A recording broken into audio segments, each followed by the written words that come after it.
विधायक सिहावा विधानसभा क्षेत्र श्री श्रवण मलकाम जी, पूर्व विधायक सिहावा विधानसभा क्षेत्र श्रीमती लक्ष्मी धोरू जी, पूर्व विधायक सिहावा विधानसभा क्षेत्र श्री राम प्रसाद मलकाम जी, संरक्षक गोवाना समन्वय समिति नगरी, श्री पिंकी शिवराज शाह जी, पूर्व विधायक सिहावा नगरी क्षेत्र, श्री पीलाराम नेताम जी, संरक्षक गोड़वाना समन्वय समिति, श्रीमती शकुंतला ठाकुर जी, श्रीमती बिंदा नेताम जी और मंच में विराजमान सभी समाज के प्रमुख,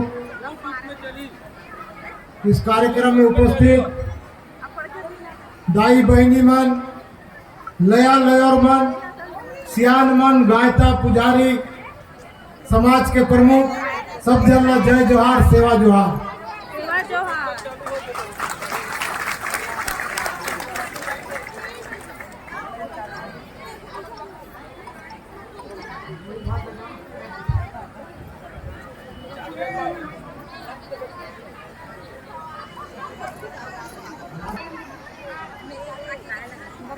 नया खाई मिलन कार्यक्रम में हमारे मुख्यमंत्री माननीय विष्णुदेव साय जी यहाँ पे आने वाले थे, इसलिए इस क्षेत्र के हमारे समाज के सभी लोग बहुत बढ़िया तैयारी किए थे, लेकिन किसी कारणवश मुख्यमंत्री जी के काफिला में 2 दिन पहले दुर्घटना हुआ था। मुख्यमंत्री जी का स्वास्थ्य ठीक नहीं रहने के कारण माननीय मुख्यमंत्री जी यहाँ नहीं पहुँच पाए, लेकिन मैं इस क्षेत्र के सांसद होने के नाते माननीय मुख्यमंत्री जी के प्रतिनिधि के रूप में यहाँ पे आया हूँ और आप सब लोगों को बहुत बहुत बधाई देता हूँ, गाड़ा गाड़ा बधाई, सेवा जोहार, कि आप लोगों ने बहुत ही जोश और उत्साह के साथ बहुत बढ़िया कार्यक्रम किए और इस कार्यक्रम में खास करके हमारे सभी समाज के लोग अपने जो संस्कृति, रीति रिवाज, परंपरा का यहाँ पे कार्यक्रम दिखा रहे हैं और उसी के पहनावा के साथ आए हुए हैं, इसके लिए भी बहुत बहुत बधाई देता हूँ। हम सब लोगों को अपने जो प्रकृति है, देवी देवता है, अपने संस्कृति है, रीति रिवाज, परंपरा है, इसका पालन करना चाहिए और इसका पालन हम नहीं करते हैं। इसके कारण ही आज दुनिया में जो प्रकृति का संतुलन गड़बड़ा गया है, जलवायु परिवर्तन, समय में पानी बरसात नहीं होना, समय में जो हमारा मौसम चक्र था वो परिवर्तन हो गया है। इसके कारण हमारे जो प्रकृति का जो चक्र है वो गड़बड़ा गया है। इसलिए आज देश और दुनिया के वैज्ञानिक भी हमारे जो आदिवासी संस्कृति है उस संस्कृति की ओर धीरे धीरे फिर से जाने के लिए कह रहे हैं। जैसे हमारे मड़िया, कोदो, कुटकी, ये जो मोटा अनाज है, इसको पुराने जमाने में हमारे सियान लोग, हमारे दादा परदादा लोग मड़िया पेच पिया करते थे, कोदो कुटकी का चावल खाते थे। उस समय में हमारे लोग को दुनिया के लोग कहते थे कि ये लोग कम पढ़े लिखे लोग हैं, नहीं जानते हैं, मड़िया कोदो कुटकी को खाने वाले लोग हैं। लेकिन आज मड़िया, कोदो, कुटकी, कुल्थी और जितने भी मोटा अनाज है, इसको जो बड़े बड़े वैज्ञानिक हैं उन लोगों ने भी रिसर्च करके देखा कि इसमें बहुत ही ज्यादा पौष्टिक होता है, बहुत ही ज्यादा गुण होता है।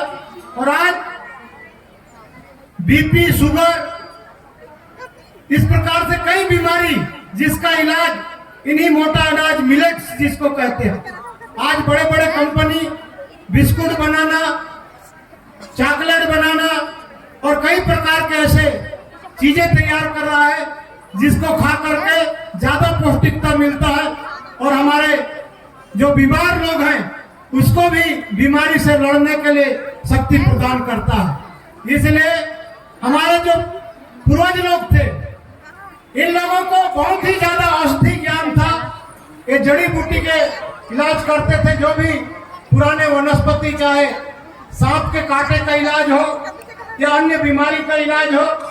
आज फिर से आयुर्वेद के माध्यम से हमको जो हमारा पुराना पद्धति है, हमारा जो नेचुरल ज्ञान है, उस ज्ञान को फिर से सीखने की आवश्यकता है। और आदमी जब खुशी रहता है तभी वो स्वस्थ रह सकता है। और हमारे आदिवासी परंपरा में नाच गाना, ढोल मांदर, गीत नृत्य, ये बहुत ही ज्यादा से ज्यादा हर तीज त्योहार में, हर अपने परंपरा में समाहित है। और इसके कारण आदिवासी समाज जंगलों में रहने के बावजूद, पहाड़ों में रहने के बावजूद कभी बीमार नहीं पड़ता था। लेकिन धीरे धीरे प्रकृति ने अपना परिवर्तन आया, प्रकृति में हमारे लोग भी इस परिवर्तन के चक्कर में आए। और कई हमारे पढ़े लिखे जो नौजवान बेटा बेटी हैं, हमारे पढ़े लिखे अधिकारी कर्मचारी गण हैं, ये लोग भी अपनी पुरानी परंपरा को छोड़ के नए नए आधुनिकता के दौड़ में आगे बढ़ चले हैं। और कई बार हमको किस चीज को खाना चाहिए, कौन सा समय में किस फल को खाना चाहिए, कौन सा महीना में किस चीज का सेवन करना चाहिए, इसको भी हम भूल रहे हैं। और हमारे पूर्वज लोग ये सबको बताते थे कि कौन सा समय में भाजी खाना है, कब फल फूल खाना है, कब मोटा अनाज खाना है, कब पतला अनाज खाना है। और खाने से पहले अपने बूढ़ा देव भगवान को उसको चढ़ाना है, उसके बाद प्रसाद के रूप में ग्रहण करना है। और इसको जब जब हम मानते हैं तब तक हमारे शारीरिक क्षमता और रोग से लड़ने की जो क्षमता है वो हमारे अंदर में आती है। अभी कोरोना काल में सब लोगों ने देखा कि कोरोना बीमारी का कोई दवाई नहीं बन पाया था, कोई इलाज नहीं हुआ था। उस समय सैनिटाइज करने के लिए एक दवाई निकाला गया। उस दवाई में मोहा का रस था, और मोहा का रस जिसको सैनिटाइज करने के लिए हमारे पूर्वज लोग जमीन में 2 बूंद छिड़कते थे, तो जमीन के जितने भी बीमारी वाले कीटाणु थे वो रहते थे, मर जाते थे। और उसको हाथ में लगाते थे और थोड़ा थोड़ा प्रसाद के रूप में भी लेते थे। लेकिन आजकल हम देखते हैं कि उसको ज्यादा रूप में लेने के कारण जो हमारे शरीर में रक्षा करने वाला कीटाणु रहता है वो भी मर जाता है, इसलिए हमारा शरीर कमजोर हो जाता है। इसलिए मैं सभी लोगों से निवेदन करना चाहूंगा कि प्रसाद को उतना ही लेना चाहिए जितना कि वो दवाई के रूप में काम करे। और ज्यादा मात्रा में यदि लेंगे दवाई को तो दवाई भी जहर बन जाता है। इसलिए हमारे जितने भी पुराने सियान थे वो तीज त्योहार में या कोई सामाजिक कार्यक्रम में बहुत ही वैज्ञानिक तरीका से उसको एक चिपड़ी में लेकर के, पोतकी में लेकर के पहले देवी देवता को अर्पण करते थे और ग्रहण करते थे। लेकिन आज हम देखते हैं कि युवा पीढ़ी उस पत्ता का उपयोग नहीं करता, सीधा गिलास और बोतल का उपयोग करता है। इसलिए जो हमारी परंपरा है वो भी खतरा में आ गया है। इसलिए हमको नशा को छोड़ना चाहिए। और नशा पान के कारण जो हमारा समाज पिछड़ रहा है, शिक्षा के क्षेत्र में, स्वास्थ्य के क्षेत्र में, व्यवसाय के क्षेत्र में, इसका एक कारण है कि नशा के कारण हमारा समाज ज्यादा पिछड़ रहा है। इसलिए मैं आप सब लोगों से आज निवेदन करना चाहूंगा समाज के प्रतिनिधि होने के नाते। वैसे तो जितने भी समाज के लोग हैं सभी थोड़ा ना थोड़ा नशा का पान जरूर करते हैं, लेकिन वो लोग दवाई की तरह उसको लेते हैं, इसलिए उनको ज्यादा नुकसान नहीं करता। और हमारे लोग कहते हैं कि हमारा संस्कृति है, ये हमारा संस्कृति नहीं है।